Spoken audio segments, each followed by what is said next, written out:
How are you today? Hello. Good. Hi, Glad to nice to hear. meet you. Nice to meet you too, Leslie. Tell me something good. Man, listen. Where can I start? Everything has been good so far. I just finished my album, so I'm really excited about it. Oh, And congratulations. thank you. It's my first album, so I'm not gonna lie. It was hitting. It was, the album had hands, but I was like, no, I got it. Okay. You got it done. That's a good thing. That's an amazing accomplishment. What is the name of the album and how will people be able to get a hold of it? Actually, the name I'm still going back and forth on. There's two names that I'm going back and forth on because I Okay. just finished my album, so I've Sure. just started, all the mixes and masters in. Hmm. The name I'm still debating, but Okay. once I do get the name and everything else in order, I will be putting out the release date. So if anybody want to get updated on that, follow my page on Instagram and Okay. everything there. Now, do you have a preferred platform of social media that you like for people to access to be able to check you out? Is it your TikTok, your Instagram? What is your preference? I think all platforms, all platforms. So YouTube, my Instagram, TikTok, all platforms because I'm constantly posting and constantly creating content. Sure. So Sure. you can get, yeah, exactly. You can get a little bit of my personality, but also a little bit of what I've done so far in the Okay. music. Now, speaking of personality, you exude it. You have a lot of it. With the, I've seen the TikToks. I mean, as a matter of fact. Listen. I'm really happy that you like my TikTok and so far what I've done with it. I'm so happy. Sure. A lot. Hey, I and many others do that. Again, that's how I was first exposed to you. And like I said, just in your videos, you exude that shine. And my question for you is, other than music, have you ever thought about, or would you like to do acting, television, or film in that regard? Or Of course. okay. Listen. I music to me, I love music. It's my first love. So is Okay. dance.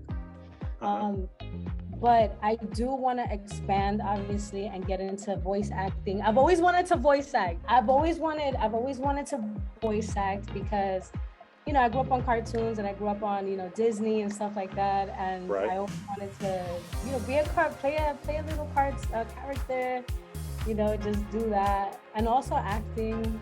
Okay. I'm not gonna lie, I'm not too polished with the acting, but hey, listen, I can get Listen. that. I Listen, the can get way that. you have personality and the way that you shine, you slide right into it. I think you're what they would call a natural, because even with I mean with your TikToks, I mean, you're acting, that's a form of performing in itself, and you laugh because you know what I'm talking about. You know what, Kendrick? You're right. You're right. You're right. I'm just listen, I'm Right just with saying. that. Now tell me about what it is exactly. Like, so with your music, is it all singing? What genre would it fall into? I seen one of your TikToks where you was dancing and you were getting it, man. I'm like, wait a second. Hey, listen, I get stand. You know what I'm saying? I get Uh, stand. I seen. I So get if you stand. could, so what would you, in terms of your top three faves? Okay, again, tell me about your music in terms of what genre would it fall into. Tell me that, and then tell me, if you could put like into one top three things in terms of entertainment. What are your top three? I think you said singing or music was your favorite. So what would two and three be? Definitely dancing and Okay. definitely creation. So, and when I mean by creation, I mean like, getting involved in creatively directing videos. Hmm. I actually write treatments for my music videos. Oh wow. So whenever, yeah. So he's my director. The Sure. name is he's my director, but he's also Sure. my manager. Nice. Sure. Him and me always sit down when we're getting ready to do music videos. I creatively like put together what I want, and then he kind of like manifest. He helps me like just tangibly do it. Like, Okay. so he gets the connections, he gets the lights, he gets, you know, whatever I need in order for that vision to come true. Nice. Okay, so he's similar to what my videographer is in terms of you know, makes your vision a reality. Okay. Basically.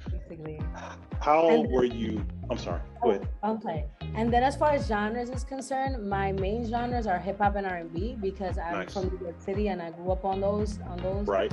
But right now, I'm just expanding my horizons. You know, I'm in the Latin market now, and I learned as a composer. I learned how to write a reggaeton, how to write a dembow, how to collaborate with other composers. Even during my album process, I was composing with like 5 other composers, and we would go back and forth on ideas, and it was just like, you know, it was just a learning experience within itself.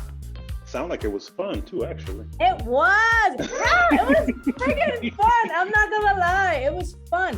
I was nervous. I'm not gonna lie. Ooh, can I curse?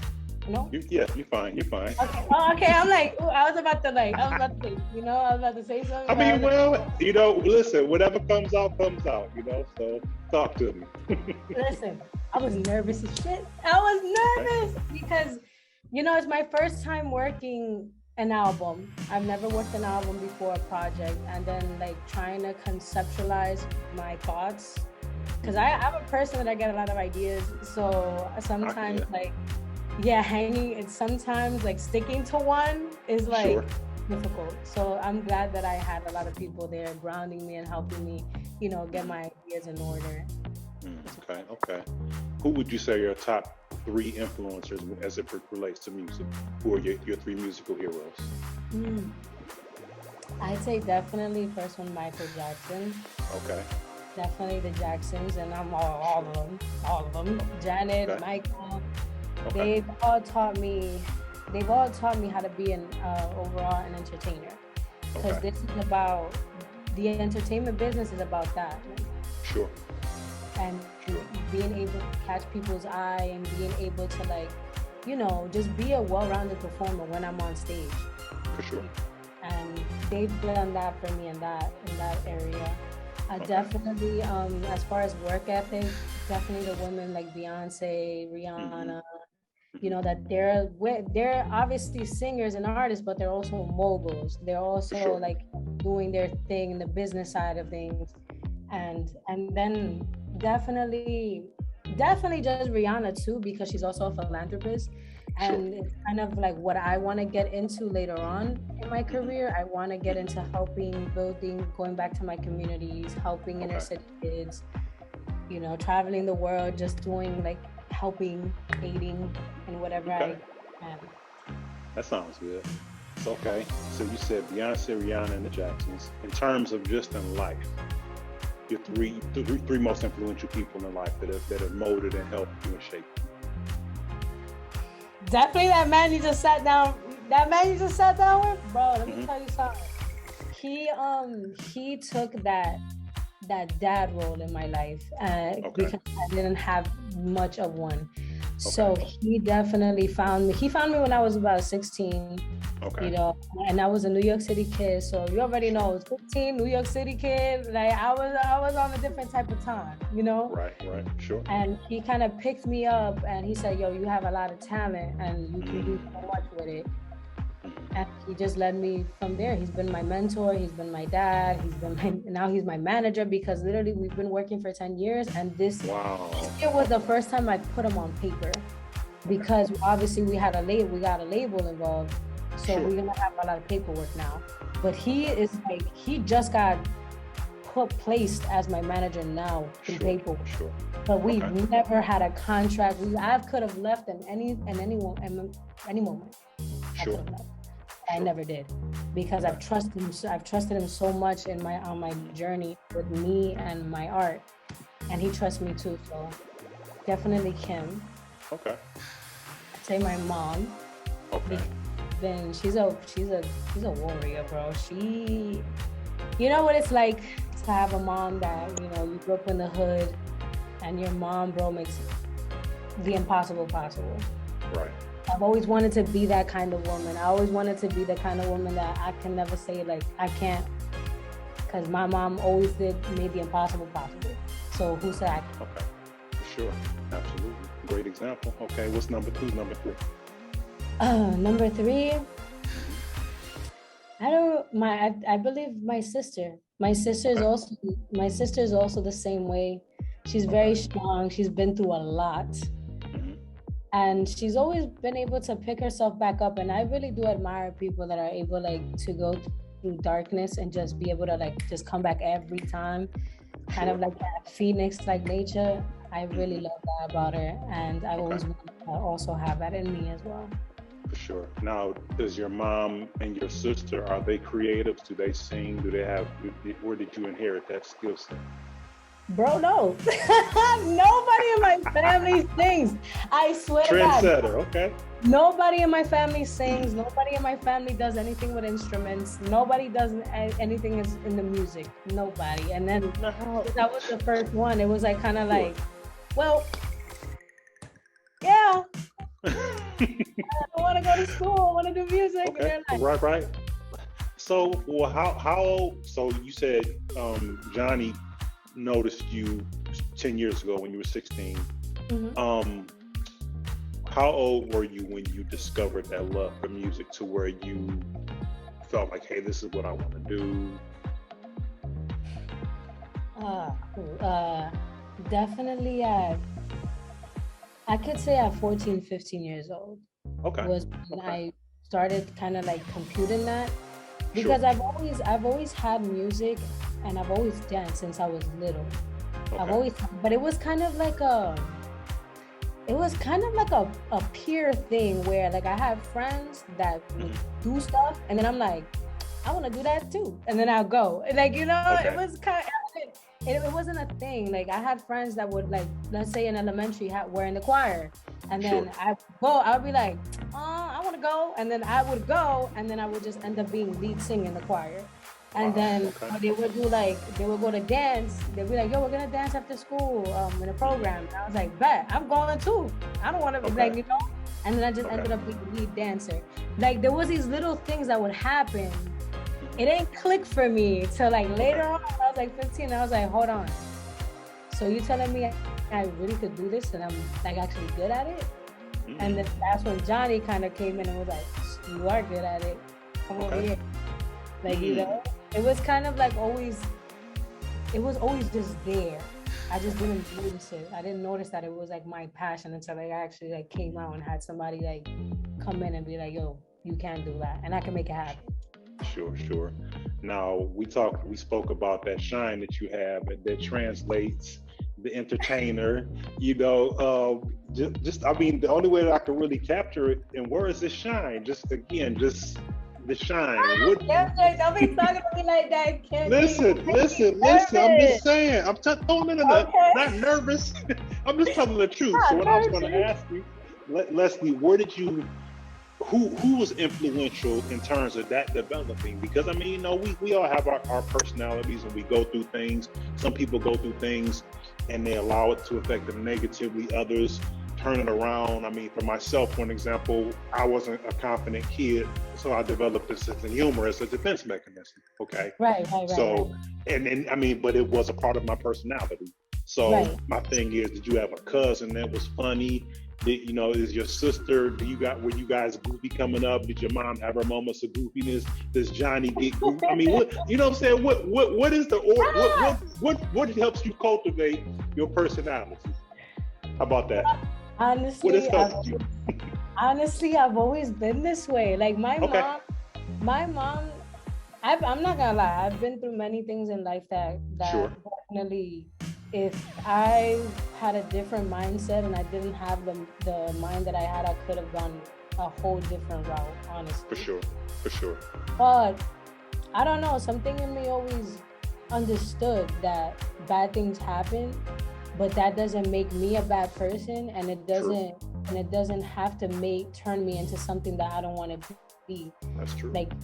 So I've always understood that since I was very small, since I was 4 years old, because my mom used to always call me very mature for my age, and I was always kind of self-aware and aware of my surroundings at all times. And maybe that is a product of trauma or whatever, but I've learned to use it to my advantage. Absolutely, for sure. Being hyper vigilant, being a person that's just, I feel the changes and the switches around me constantly. You know, I know when something's out of whack, and I know when something's going right. For sure. So I've always used that to my advantage. But as far as me being goofy and funny, I just always been that way. Like, honestly, if I was to bring my friend's girl on this Zoom call, Leslie's always been like that. She's been like that since like elementary. She's always been that way. I've always been class clown. I've always made guys laugh, and I've always made everybody laugh. Like, it's just always been part of me. Okay, so that's just a part of your personality, man. Okay. Yeah. Okay, that'll work. Excuse me. La Leona. Thank you, La Leona. The lion. Yes. Okay, and then White Lion. Yeah. Tell me about La Leona and tell me about White Lion. White Lion? Yes. Okay, so La Leona is my nickname, and it's a nickname that was given to me by some of my supporters. And La Leona is Spanish for lioness. Okay, sure. Or lion. Mm-hmm. And White Lion is the name of a label that I had signed to as management while in quarantine. Now, White Lion is a very legendary label. Sure. It signed acts like Ivy Queen, Daddy Yankee, Randy. So it's kind of like I want to say I can compare it to like the Bad Boys of Puerto Rico. It's a big label, legendary. And the fact that they even chose me, I was just like, yeah. And then they wanted me to come over here, and I was like, listen, I don't know why y'all want me, but I'll go. I'll go. I ain't mad. I'll go.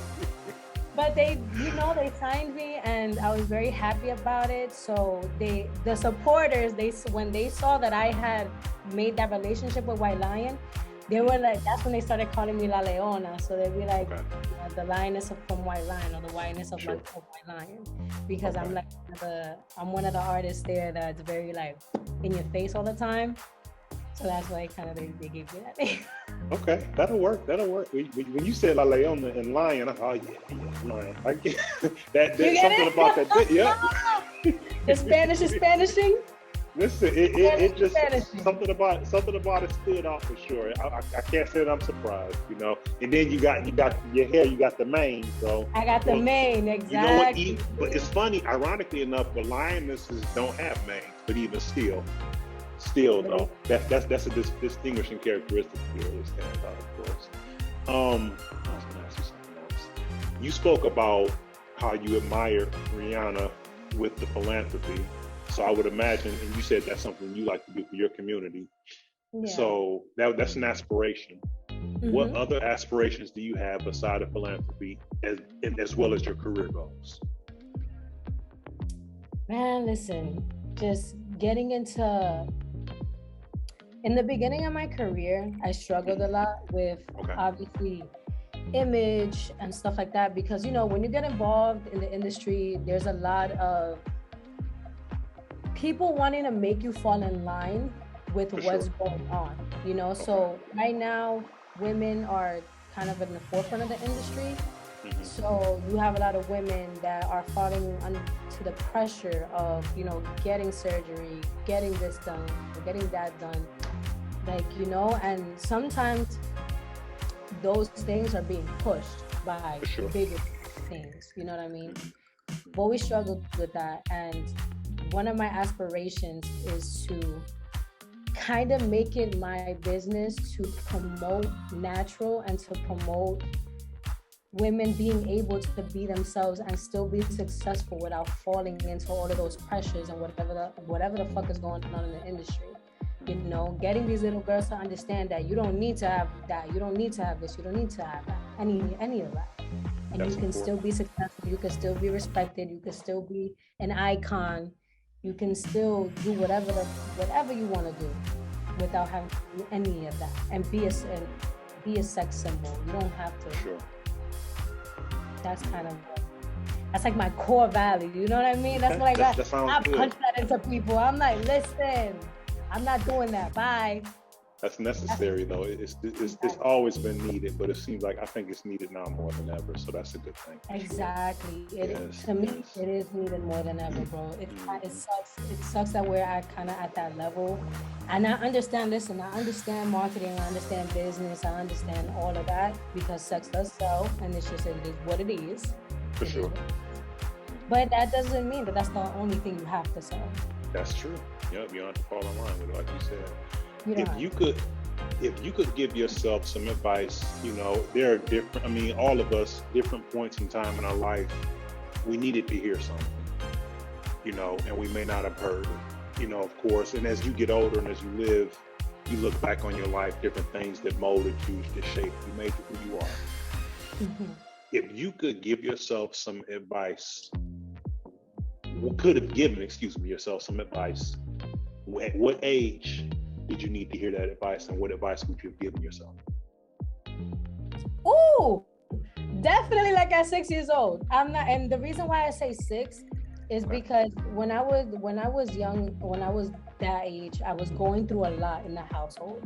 So a lot of dysfunction, a lot of violence, a lot of different things. So I would definitely get myself at that age because that's kind of like that foundation for life. So anything that literally happens at that age when you're small, subconsciously just like drives you.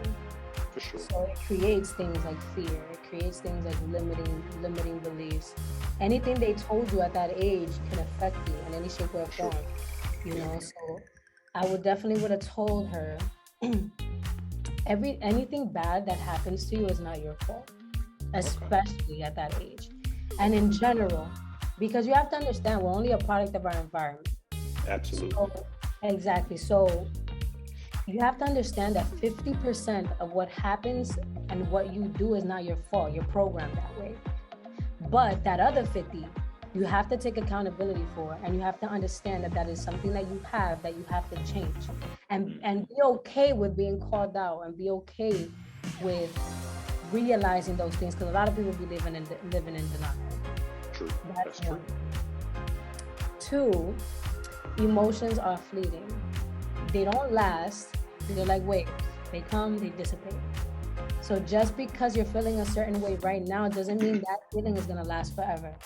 That's true. And just like moments work the same way. Just because something's happening now doesn't mean that it's gonna stay that way forever. True. And then I think the third one for me is fear. Okay. You gotta let it go. You can't keep fearing the unknown. You don't know what's gonna happen. True. That's scary, but that's also a beautiful thing, because that means you could change whatever the fuck is going on around you at any given time. Because you're that point. You control everything. People think that they don't, but they do, because although something happened, you didn't control what happened, but you can control how you perceive and how the narrative. You can control the narrative all the time. That's true. Very true. Yep. It's been said it's not what happens to us, but how we respond or react. How we respond to it is very important. So I think those 3 I would have nailed on the head real quick. That's good information. That's good for grown folks to hear now. Hell yeah! Yo, listen, let me tell you something. I've been knowing a lot of grown folks, bro, that at my age, with my age, they respect me, Sure. And I respect you guys, because at the end of the day, you guys give me the wisdom that I need in order for me to be the kind of person that I am today. And he's always guiding me. My manager's always guiding me. So I always listen to the OGs. Oh, that's another thing. Listen to your OGs. Don't be out here thinking that you know everything just because you're 21, have a business, entrepreneur, whatever. You can always learn. So please keep being a sponge. I say that, keep being a sponge. Don't ever think you know everything, because you don't. True. What's a word of encouragement or something uplifting that you would share with someone that's going through a tough time, someone that's discouraged? What's something optimistic? What's a word of encouragement, something uplifting that you would share? Man, just keep swimming. Like Dory. I'm not gonna lie. That whole everything is gonna be okay. Everything is gonna be okay. Nothing bad lasts forever. Everything will be okay. And you are who you are for a reason. And there's nobody like you. Nobody is like you. There's never gonna be another you. They can have the same recipe, but you're the secret ingredient. But I'm saying there's a lot of girls, bro, that dance and sing. There's a lot of people that do the same things that you do, but they ain't you. Okay. That's true. That's a valid point. That's a valid point. I'm gonna make sure that I put all of your links in the description of this video. I want to thank you so much for taking some time to talk to me, Leisley. I truly appreciate it. I know you're busy and you got stuff going on, so I'm grateful for you taking the time. I'm grateful for Johnny putting it together. Thank you to you both. I'm a definitely. You just look at me. You just look at me alive. You just look at me alive. Listen, because I'm thinking about your TikToks. You're thinking about. Kendrick. Listen, your TikToks be off the hook. The duo that you or the duet, I did the duet, and my sister Chanel, she showed my goddaughter seen it, and they didn't know what it was, but they said no. That's it. I mean, what do you mean no? You know, they don't want their godfather to be happy. She said both of them just said no. No. I cracked. We're not doing that.